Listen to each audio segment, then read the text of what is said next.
मेरे साथ इस चुनावी सीजन का सबसे बड़ा, जिसे कहते हैं सबसे बड़े मेहमान है, यानी एक मेगा एक्सक्लूसिव इंटरव्यू देने के लिए हमारे साथ प्रधानमंत्री नरेंद्र मोदी इस समय मौजूद हैं।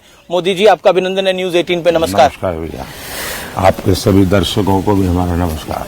3 चरण संपूर्ण हो चुके हैं। ये चुनाव आपको कहां जाता हुआ दिख रहा है? खासतौर पर तेलुगु स्टेट्स में भी वोटिंग है।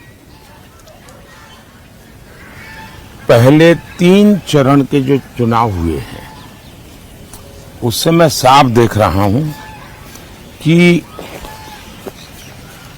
कांग्रेस पार्टी कहो या उसके साथी कहो जी, सबके सब एक प्रकार से दिशाहीन नजर आते हैं।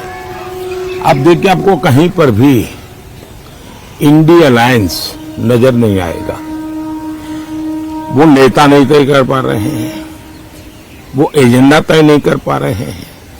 उनको लगता है कि मोदी का घोर विरोध, मोदी को गाली गलौज जी, उसी से उनका काम चल जाएगा और वो उसी के आधार पर जी, चुनाव जीतना चाहते हैं। देश, इतना बड़ा देश, जी, आज खास करके जो नौजवान मतदाता है जी, वो ये हमेशा सोचता है कि भी आखिरकार इतने बड़ा देश, इतनी विविधताएं, ऐसा कौन नेता है जी, जो इसको संभाल पाएगा?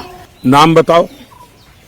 इंडी अलायंस के लोग नाम नहीं बता पा रहे हैं और वो कहते हैं बाद में, फिर इतना भी कहते हैं कि भाई, अभी एक मैंने कहीं अखबार में पढ़ा, वो एक ऐसी फॉर्मूला ला रहे हैं जी, जिस फॉर्मूला में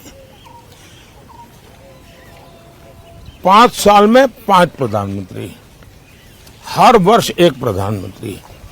अगर हर वर्ष एक प्रधानमंत्री वो लाएंगे जी, तो आप मुझे बताइए कि देश का क्या होगा? आपको गांव के लोग बड़ी मजेदार कथा सुनाते हैं जी, कि एक बार 10 किसान इकट्ठे हुए जी, और उन्होंने सोचा कि भाई कुछ पानी के बिना क्या होगा, तो मिलकर के उन्होंने जो पानी की जांच करने वाले लोग हैं तो उनको बुलाया। तो कहा भाई पानी तो निकल सकता है, अगर 100 मीटर ट्यूबवेल कर देंगे तो पानी आपको निकलेगा और पानी मिलेगा। तो फिर 10 किसानों ने कहा ऐसा करो भाई, 10 मीटर मेरे यहाँ गड्ढा करो। जी, दूसरे ने कहा 10 मीटर मेरे यहाँ करो। तीसरे 10 ने कहा 10-10 मीटर कर लो, 100 मीटर हो जाएगा। क्या पानी निकलेगा क्या? तो 5 साल में 5 प्रधानमंत्री, इतने बड़े देश को वो समझ भी नहीं पाएंगे। लेकिन विपक्ष कह रहा है कि 400 पार की पहले मोदी जी बात कर रहे थे, अब नहीं कर रहे हैं। मैं कल भी बोला हूं जी। अब वो ठीक है कि उनकी चिंता ये है, आगे कांग्रेस का एजेंडा क्या है? 400 पार कर पाएंगे कि नहीं कर पाएंगे? उनका एजेंडा नहीं है कि वो कितनी सीटें जीतेंगे और कैसे जीतेंगे। मैंने करीब हिंदुस्तान के एक 3-4 राज्य बाकी है, सभी राज्यों का भ्रमण किया है और सभी राज्यों के भ्रमण से मैं देख रहा हूं कि आंधी है, आंधी, बड़ी आंधी। और 2019 से बड़ी वाली आंधी। 400 पार बहुत आराम से देश की जनता करने वाली है। विपक्ष 19 से 24 में विपक्ष के नाते भी विफल गया है। जो लोग विपक्ष के नाते भी विफल गए हो जी, उनको इतना बड़े देश का कारोबार कौन देगा? लेकिन एक सवाल मन में आता है कि बीजेपी ने 2019 के अंदर 303 सीटें अपने दम पर पाई। हिंदी भाषी राज्यों में एक तरह से बहुत बड़ी सीटें भारतीय जनता पार्टी को मिली, लेकिन इस बार क्या वो रिपीट हो पाएगा? और आप देखिए जी, भारतीय जनता पार्टी, जो आप इतनी पुरानी सोच के साथ बैठे हुए हो, गोवा जी, ये क्या हिंदी भाषी है क्या? गुजरात हिंदी भाषी है क्या? महाराष्ट्र हिंदी भाषी है क्या? असम हिंदी भाषी है क्या? बंगाल हिंदी भाषी है क्या? कर्नाटक हिंदी भाषी है क्या? आज भारतीय जनता पार्टी पूरे देश में है और पूरे देश में मैं कह रहा हूं भारतीय जनता पार्टी हैट्रिक करेगी, करेगी और करेगी। और ये मोदी कहता है इसलिए करेगी ऐसा नहीं, देश के 140 करोड़ देशवासियों ने तय कर लिया है, इसलिए 400 पार होना है।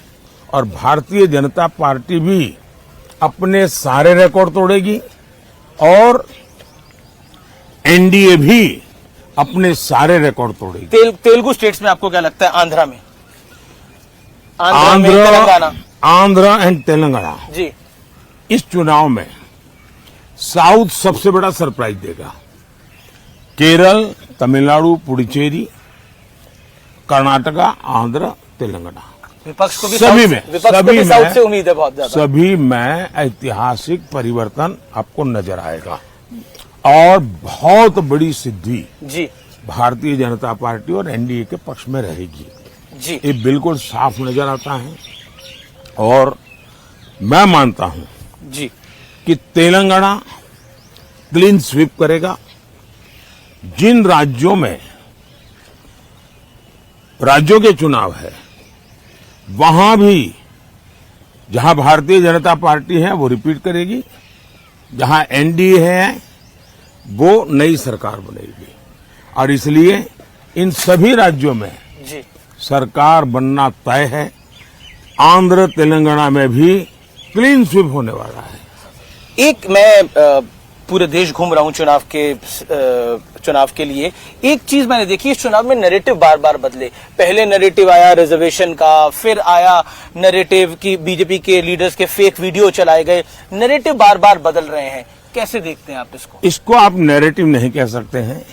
चुनाव का नैरेटिव एक ही है और वो है फिर से एक बार मोदी सरकार। जी, चुनाव मोदी का फैक्टर है इस चुनाव का। चुनाव का नैरेटिव एक ही है, अब की बार 400 पार। नैरेटिव वही है, लेकिन एक नैरेटिव जो लोग हताश हैं, निराश हैं, जो मुद्दों की तलाश में हैं, जी, उनके लिए बार बार वो खोज रहे हैं कैसे टिके, कैसे लोगों के बीच में रहे।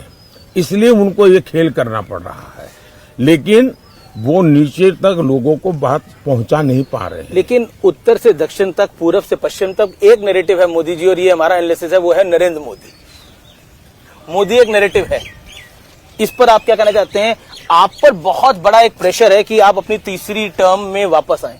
मेरे पर कोई प्रेशर नहीं है जी, देश की जनता का प्यार, यही मेरी बहुत बड़ी शक्ति है। जी, देश की जनता के आशीर्वाद यही बहुत बड़ी पूंजी है।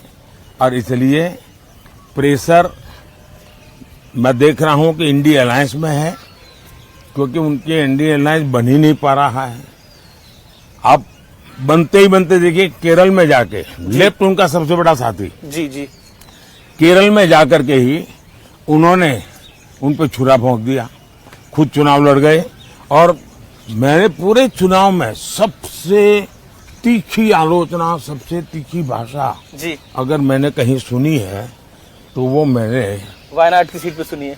वायनाड में सुनी है, केरल में सुनी है, जहां कांग्रेस की इतनी भद्दी तरीके से आलोचना हुई और कांग्रेस ने अपने इंडिया अलायंस के साथी के खिलाफ इतनी भद्दी भाषा में बोला। एक आपका बयान था कि कांग्रेस अगर आई सत्ता के अंदर तो ये राम मंदिर का फैसला पलट देगी। ये क्या ये मेरा बयान नहीं है। आपने बोला इस पे? ये मेरा बयान नहीं, मेहरबानी करके मेरे मुंह में बयान मत डालिए।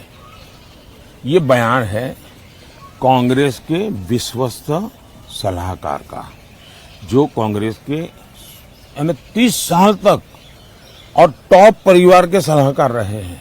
उन्होंने कहा है कि ये तय है और उन्होंने निर्णय करके लिया है कि हम रामलला को फिर से एक बार टेंट में बेच के ही रहेंगे। सुपर कमीशन बनाने की बात। हाँ, रामलला को फिर से टेंट में बेच करके ही रहेंगे, ये उनके सलाहकार ने कहा है। ये कांग्रेस वालों ने निर्णय किया है और देश को पूरा भरोसा है कि इस प्रकार की करने की इनकी आदतें हैं। वोट बैंक की राजनीति के लिए जी, कुछ भी करना इनकी आदत है। एक सवाल और, हम बिहार की धरती पे है। आरजेडी यानी लालू जी की पार्टी और कांग्रेस का अलायंस है, इंडिया अलायंस देखने को मिल रहा है। लालू जी ने मुस्लिम आरक्षण की बात कही है, उन्होंने बोला कि मुस्लिम का आरक्षण होना चाहिए। क्या देखते हैं आप? उन्होंने आरक्षण होना चाहिए इतना ही कहा नहीं, ऐसा नहीं, उन्होंने ये कहा है पूरा का पूरा जी, मतलब SC ST OBC उनको जो आरक्षण है वो अब मुसलमानों को देना चाहिए। और संविधान सभा ने गंभीर चर्चा करके तय किया था कि इस देश में धर्म के आधार पर आरक्षण नहीं होना चाहिए। बाबा साहब अम्बेडकर के भी विचार बहुत स्पष्ट रहे हैं कि धर्म के आधार पर आरक्षण नहीं होना चाहिए। पंडित नेहरू भी इसी विचार के थे, लेकिन उसके बावजूद भी राजनीति और सत्ता की भूख ने इनको इतना नीचे गिरा दिया है कि वो देश को फिर से एक बार धर्म के आधार पर बांटने के रास्ते खोज रहे हैं, बांटने के तरीके खोज रहे हैं जी। और उसमें धर्म के आधार पर आरक्षण है। पाकिस्तान का मुद्दा एक बार फिर चुनाव के अंदर आ गया है। तेलंगाना के सीएम है रेवंत रेड्डी, उन्होंने सर्जिकल स्ट्राइक हुआ था नहीं हुआ था वो पूछ रहे हैं। कांग्रेस पार्टी एक ऐसी पार्टी है